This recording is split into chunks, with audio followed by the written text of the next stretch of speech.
So they did it very faithfully. Oh, they did a very, very good job. Very good job.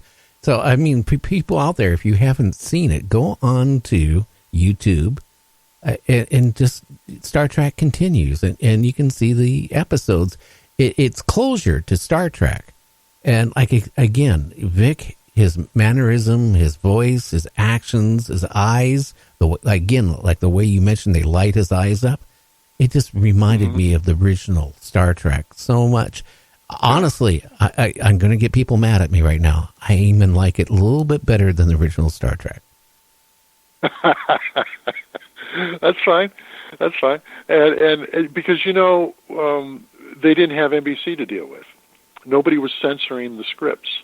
We could do anything we wanted, and we did some things that were pretty edgy in Star Trek Continues. I say we because I did one of the scripts and gave notes on others. And so it's as Star Trek should have been. If it was the fourth and fifth season, if it was episodes from that time, the show would have progressed and gotten better as long as the budget wasn't being slashed and the network wasn't being too demanding with their what they didn't want to see on the show and things of that nature. Yeah, and they were getting kind of, I can see it because, we talked about it before. Star Trek introduced a lot of things. The racial, war, all this type of stuff was introduced in Star Trek. And I tell you, it was very interesting. I can only think two shows in that generation that did it. One was I Spy, which we talked about. Yeah. And then Star Trek. And they were. You're absolutely right. I mean, I Spy, which went on in the fall of 1965, was the first show to put a white and a black together on equal status and to let a black be seen in a non-stereotypical way as a lead in a TV series. And then the very next year, from the same studio, Desilu, here comes Star Trek, right next door to the I Spy stages, and on the same network, NBC. And it's got an interracial cast, and it's showing women in outer space and things we had never seen on TV. And so those two shows, as a 1-2 punch, really changed the face of television forever. Oh, yeah, and even the costumes that some of the actresses wore on Star Trek. If you go back a few years, like Leave It to Beaver in the late 50s, yeah. Okay, it was a big scene when they showed that little lizard in the toilet, tank, because they never showed a toilet ever on TV, ever before that. And then you go from that a few years later. You have to be honest with me. Some of the outfits these actresses wore were darn right sexy. The sexiest we'd seen on television, other than maybe the June Taylor dancers on the Jackie Gleason show, wearing the tights, kicking their legs out and everything. But on a dramatic series, we had never seen anybody dressed that way. It was America's first look at the Mini, and it was pretty much a micro Mini, and nobody was forcing them to do it. It was Grace Lee Whitney, who played Yeoman Rand, and Nichelle Nichols, who played Lieutenant Uhura, who complained to Gene Roddenberry after the pilot was made that, and they got hired to play these parts, and they watched the pilot, and they said, "Oh, we're not going to have to wear pants like the women did, are we? Can't we wear dresses?" Because both of them were dancers, and they had great legs, and they wanted to show their legs off. Well, Gene liked legs on women too, so he told his Bill Tice, the wardrobe guy, he said, "Let's make them a dress outfit, a skirt outfit that will be a uniform," And what Grace and Nichelle would do is they would sneak up the skirt when they were sitting. And they started competing against each other to see who could show more leg. So if anybody from the Me Too generation out there is saying, "Oh, it was sexist, and look at the way they made these poor women dress," no, it was the women who wanted to dress that way. And over in England, right when Star Trek went on the air, is when the miniskirt came out. But this was America's first look at the Mini. and it was a very sexy show. And a very controversial show. And that's why it ended up being taken off the network. The ratings were not as bad as we have been led to believe. And it was really the fights between Gene Roddenberry and NBC, which is all documented in the books with the memos and with the ratings and everything else. So, it was a little too hot for NBC. Well, just think about it. It was they were dealing with I Spy with Bill Crosby, Robert Culp, best friends, both, actors like you wouldn't believe. And if I remember right, Bill Crosby won a award for his acting in that. But then you had them, an interracial team of spies working together as equals. And then you had on Star Trek the first interracial kiss on TV. Yep. In a dramatic series. And it happened once before on a Nancy Sinatra special, and Sammy Davis Jr. was a guest. And, of course, she grew up with Sammy. I mean, Sammy was a part of the Rat Pack, one of her dad's friends. And so when Sammy came out on this live variety show, he walked over and kissed her on the cheek. But everybody knows that he's part of the Rat Pack. It's like their family. So they didn't get letters. Nobody freaked out over it. Yeah, but it's a difference. 1 year later, Star Trek does it in a dramatic episode where it's scripted, and that really caused a lot of shakeup at the network. And it wasn't a kiss on the cheek either. No, on the lips. Yeah, on the lips. And they had to do a couple different takes because the NBC censors flew out when they were doing that episode in the third year, and they were standing on the sidelines on the soundstage and said, "Well, just kiss her on the cheek." And so they had to do it two ways. Gene came down. They were arguing. They stopped the production for a couple hours, and finally Gene says, "Why don't we just shoot it two different ways, and we'll fight about this while we're editing it?" And so they said, "Okay," and they shot the real kiss first.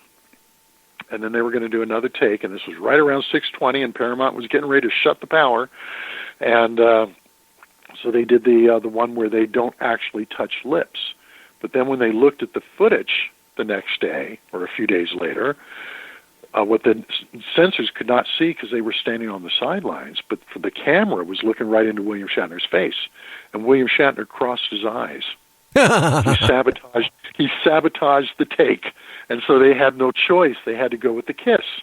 So they put it on the air very nervously. Did not get very many letters at all. Matter of fact, most of the letters they got were positive, but they were nervous because it had never been done before. And it's not that anybody at NBC was racist. I mean, that's the network that was carrying I Spy. But they were concerned that some of the affiliates in the South might object and may stop carrying the show. So that was their concern. I didn't even know that William Shatner crossed his eyes. See, we learned something right there, Mark. It's in the book. Oh, yeah. There's actually, I believe there's a film frame. I don't know if it's in the book or not, but I've seen a film frame that they took from that take where you see his eyes crossed. And no, he sabotaged it. The network guys didn't see it until they looked at the dailies a few days later. Processed film. I have too bad there's no memos. What they said. So they had to use the real kiss. He forced them into doing it. That's Bill Shatner. Yeah, I could just see the memos going on that. That he crossed his eyes. That blankety blank. Yeah. Well, there aren't any, and I'll tell you why.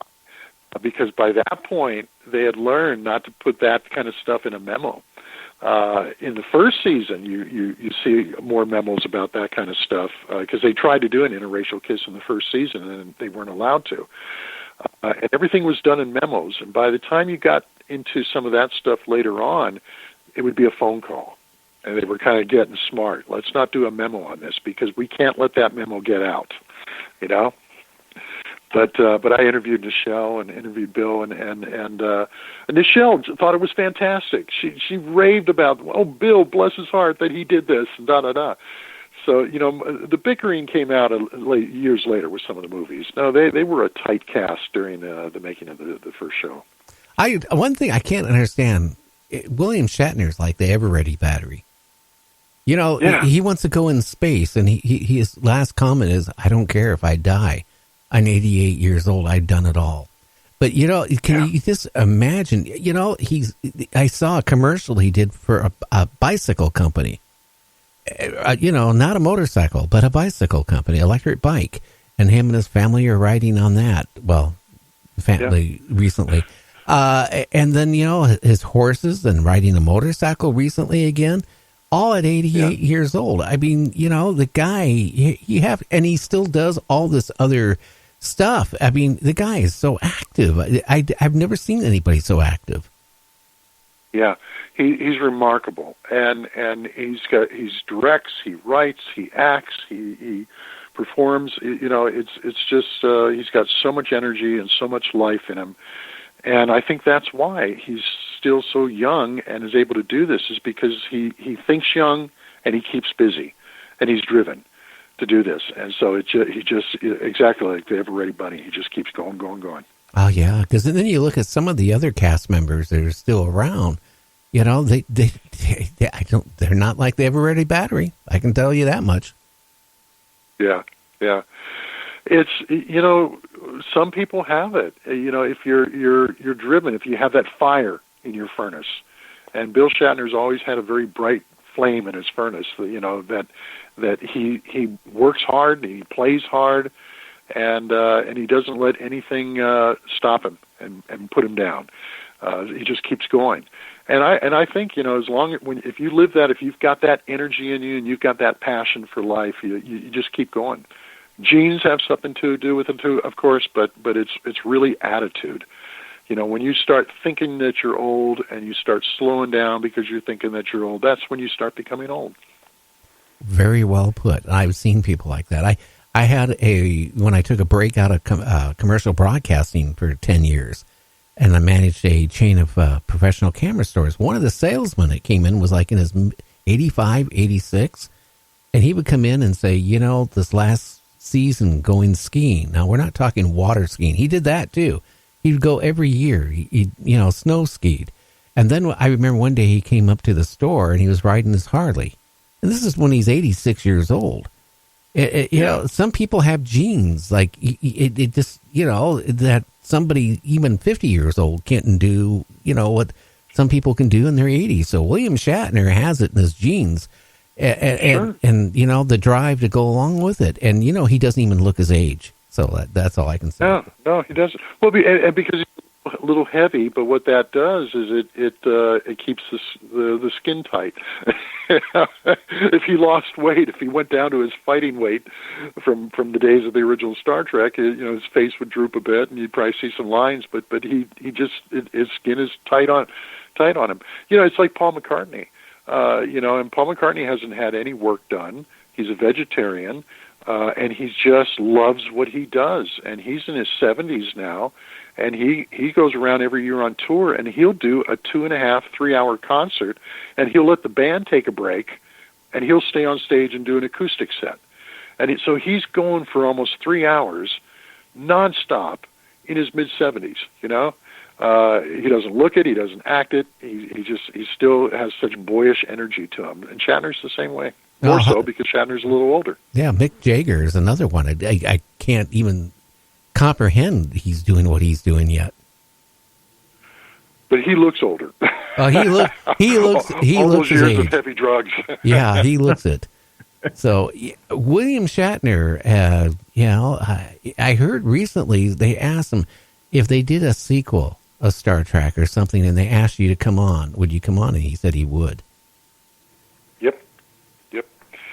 He's, you know, he loves acting. He's got the energy. He loves Star Trek, and you know, he never wanted. He felt bad when they did the movie where Kirk dies. But the one thing about science fiction is you can bring somebody back to life, like they did with Spock. You know, I mean, you can always find a way to bring them back.